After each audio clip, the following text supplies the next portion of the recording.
Uh, I, as Executive Director, Social Protection Resource Center, am very happy that we are able to prepare and launch this report. To start with Mr. Mutiur Rahman, who is our own. He is our senior specialist, and actually he headed the team of researchers who have produced this report, an eminent economist, and we're happy to have him with us right from the beginning. And I invite Mr. Matiur Rahman to present the highlights of the State of Social Protection in Pakistan 2020 report. Thank you, Dr. Safdar, for this kind introduction. I will present the major highlights, key highlights of our report. Let me share my screen with you.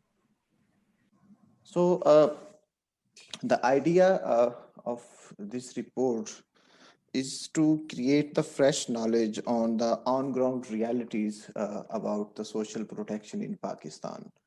I hope all of you could see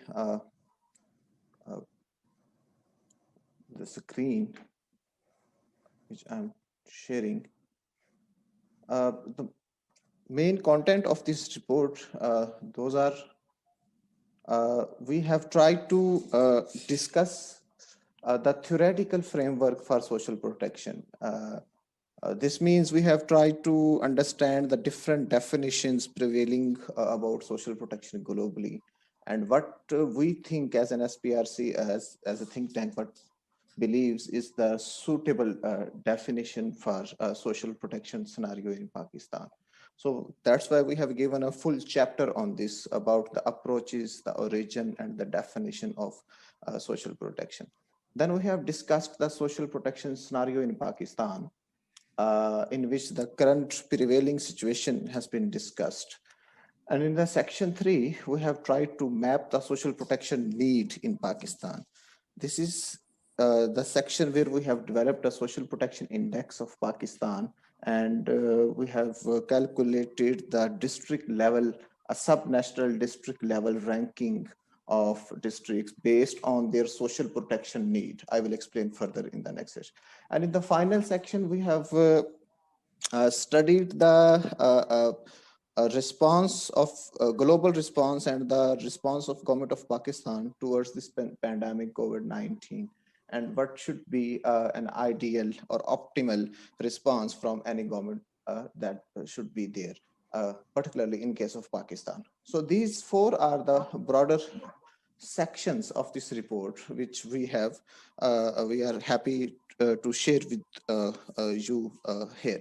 It is available on our website. The report is there online if anyone wants the complete report. Okay, so in the first section, there are different approaches currently available on social protection in globally. Asian Development Bank has a specific way of defining and approaching the subject. ILO has a little different approach, and then the World Bank has social risk mitigation approach towards this social protection. Although the broader contour is the same when it comes to all the institutions, however, there is specifics which are different to these approaches from these 3 institutions who are globally leading on this social protection provision side. The risk mitigation approach from World Bank, or the life cycle approach from the ILO or ADB, they are there, and Pakistan, of course, is working towards applying those approaches. However, we believe that Pakistan needs a little more than preventing the risks, or to provide the bare minimum to the marginalized or the poorest society. We believe that Pakistan needs a social protection which has 4 components as devised by Stephen Devereux. And those 4 components are the provision, prevention, promotion, and the transformation. Pakistan needs a social protection regime, a social protection system, which is more in transformative nature in the long term, and not only focusing on preventing some risks, preventing some pandemic damages or the provision for the poorest. We believe that Pakistan may need to adopt those system of social protection where it has transformative measures too.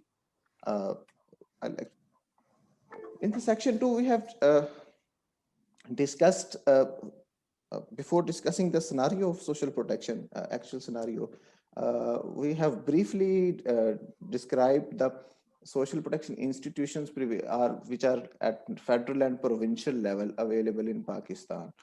See, after 18th Amendment, there is a lot which has been delegated to the provinces. However, in terms of provision, however, in terms of approach and capacity, those institutions are not fully utilized. At Pakistan, broadly, the SPRC program and the Benazir income support program are having a dominant kind of provision aspect. But we believe that the provincial institutions, especially the employees social security institutions, SCs, whether there's Punjabs or Sindhs or KPs or Balochistan, those are also there. However, they are their capacity is yet to be fully utilized. So this is the brief of what we have, the social protection institutions available at federal and provincial level in Pakistan. Having this setup, the institutional setup, what is the current scenario of social protection in Pakistan? So here I would like to add that there are three components when it comes to approaching the social protection. That is the social assistance, social insurance, or labor market policies, which is also called the social security. These components are adopted by ADB and World Bank in different reports, as you may have seen it.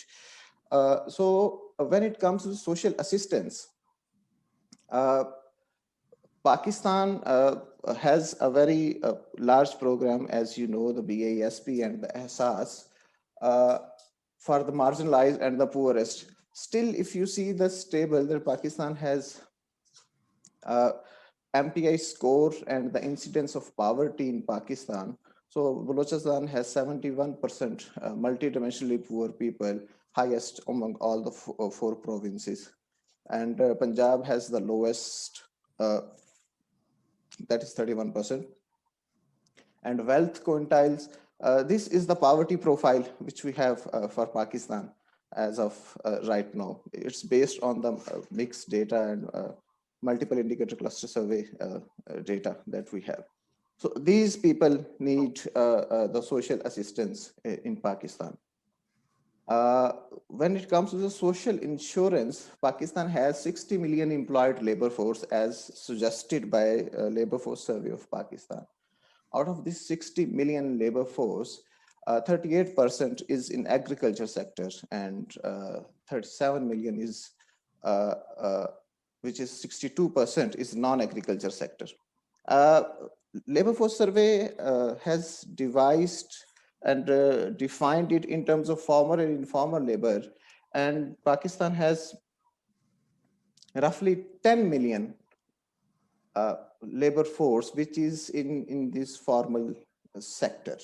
So out of 60 million, 10 million is in the formal sector. So any social insurance related provision in Pakistan is basically focused on this 10 million as compared to the total 60 million.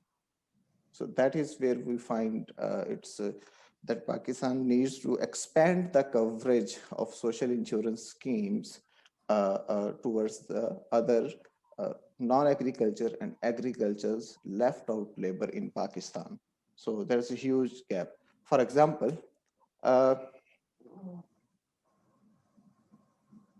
if you see that out of the total 60 million labor employed labor force in Pakistan, 9% are only 9% are entitled to the medical support. That they have this entitlement in their jobs, that they will be given medical support. 8% are getting the pension entitlements. 6% of the total employed labor force is getting the family support. This is basically family support means that in the incidence of death in the family, your organization will support you in some way. 5% for fee reimbursement, and 4% are having some disability support. So out of the 60 million, only this much of the labor force is entitled to any of these social insurance provisions.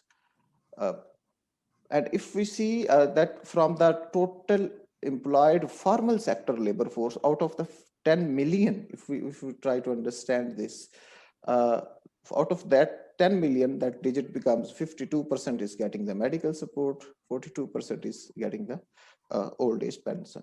But as a think tank, SPRC believes that the focus shouldn't only be on the formal sector. The focus should be on the total 60 million employed labor force when it comes to the social insurance programs.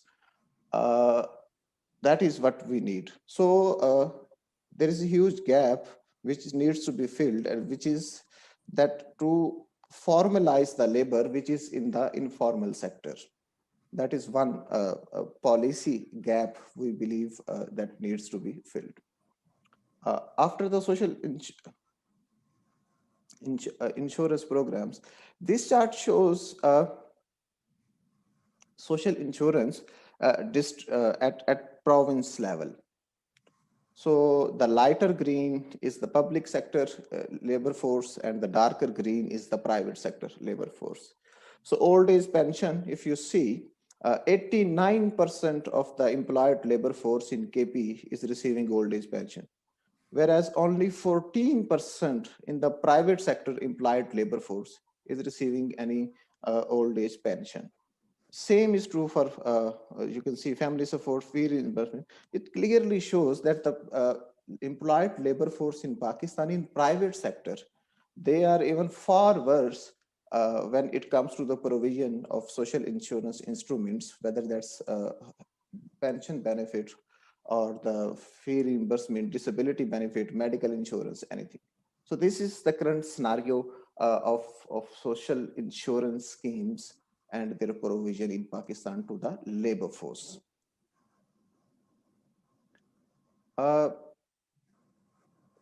When it comes to the disability, person with functional disability, this data is only about one province of Pakistan, that is Punjab, because due to the data limitation, only available data was for that province. So in Punjab, 6.2% male are with some kind of disability, 6.2% females, and 9% of the male. When it comes to the social assistance, as you can see, a very few of those, only 2.9% of male are receiving any kind of social assistance, when and they are the 9% of the total population of the province. And similarly, health insurance is also very few in number. That is only 3% of these people, 3.36% males and 3.69% female are receiving any health insurance. So yes, the social assistance needs to the disabled person with disability needs to be expanded too in Pakistan.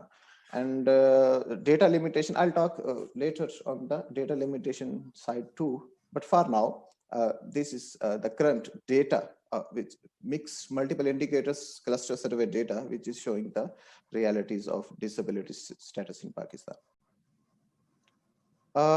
Old age data and old age, again, there is data limitation, but SPRC conducted its own old age survey across Pakistan. And we have very startling results that 27% of the old age population is receiving social assistance from the government.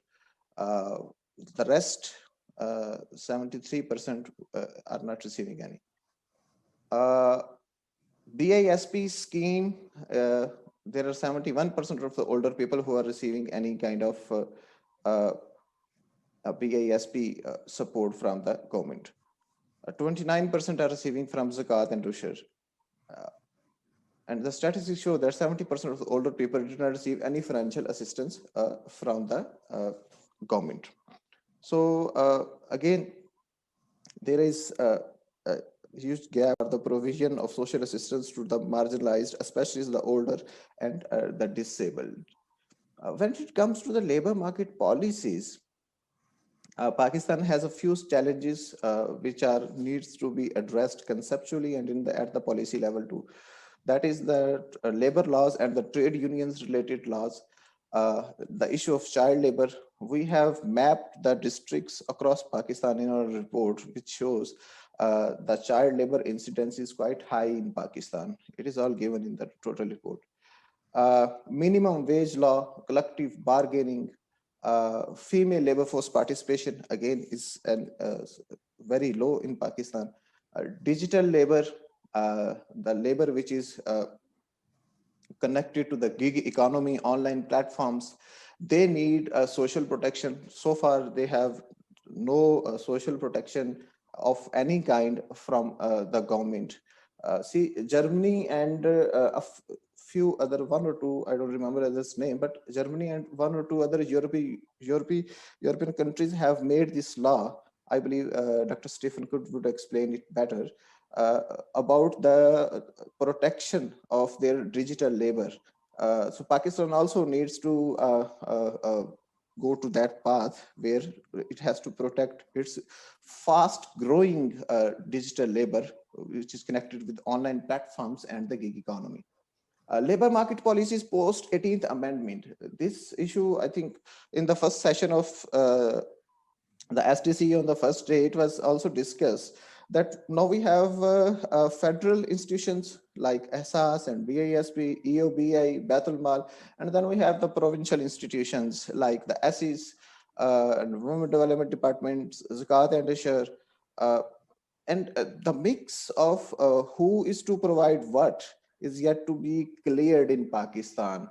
Mainly the federally administered institutions are dominant in the provision of social assistance, social insurance, and the provincial government's institutions like the SEs, which may play a very, very critical role, have yet to, we believe they have yet to fully utilize their capacity.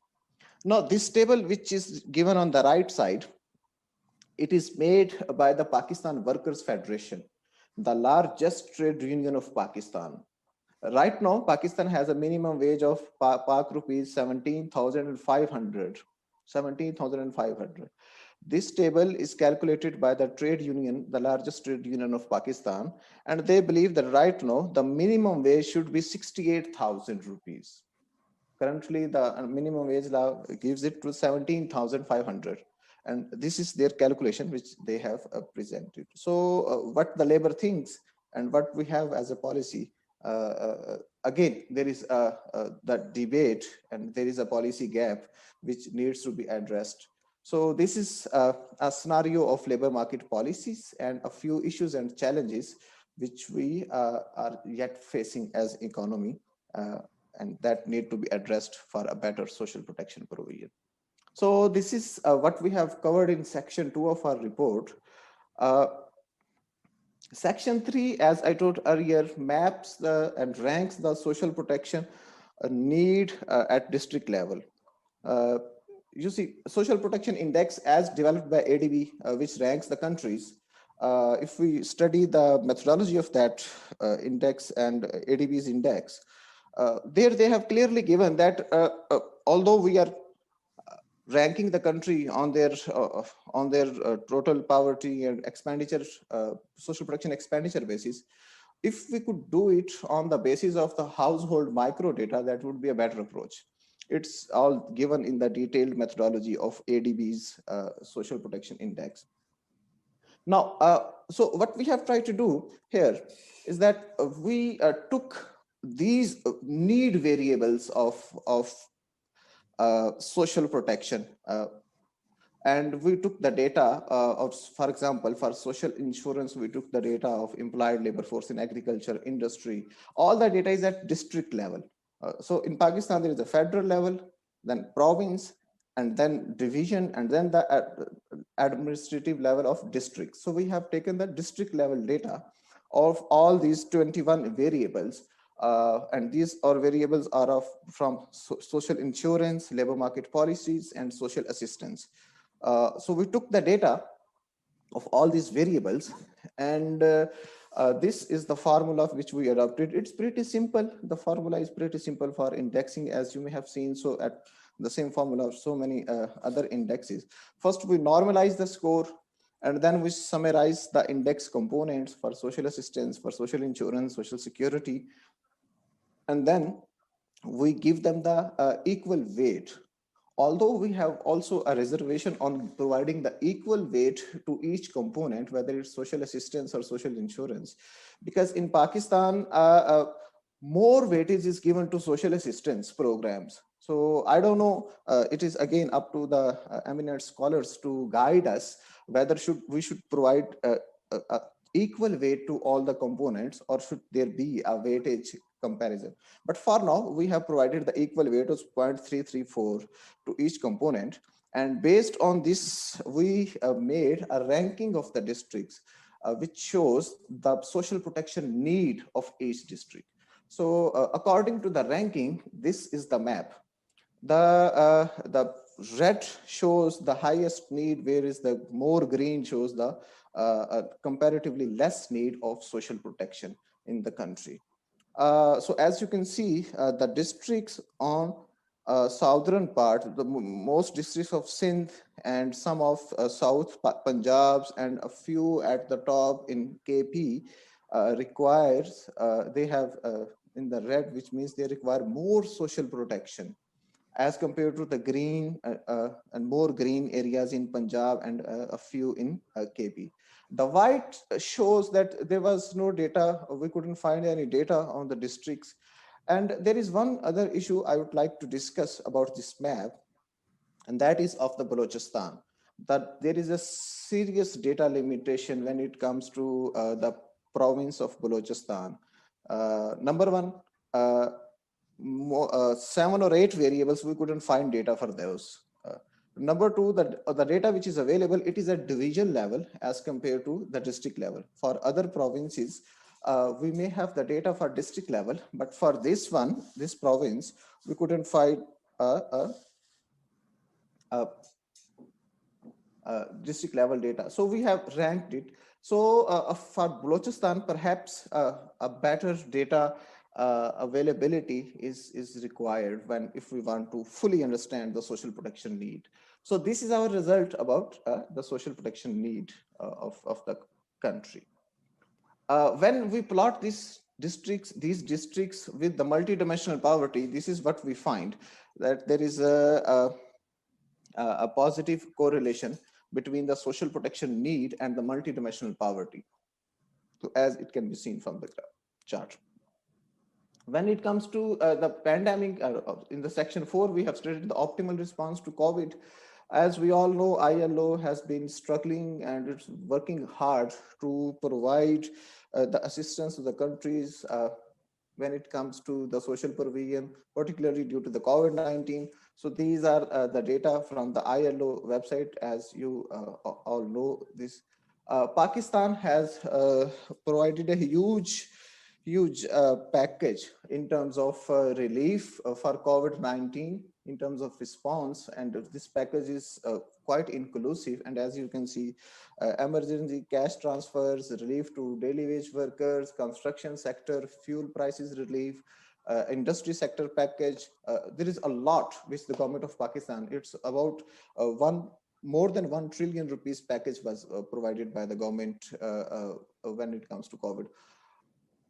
But the conclusion of our report is pretty simple and straightforward, that for Pakistan, number one, we need to redefine the concept and the definition of social protection. We need to redefine it in such a way that the social protection leads towards the transformation of the society and the economy in the long term.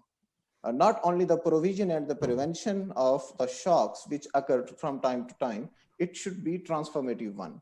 And Pakistan need to focus more on social security and social insurance components.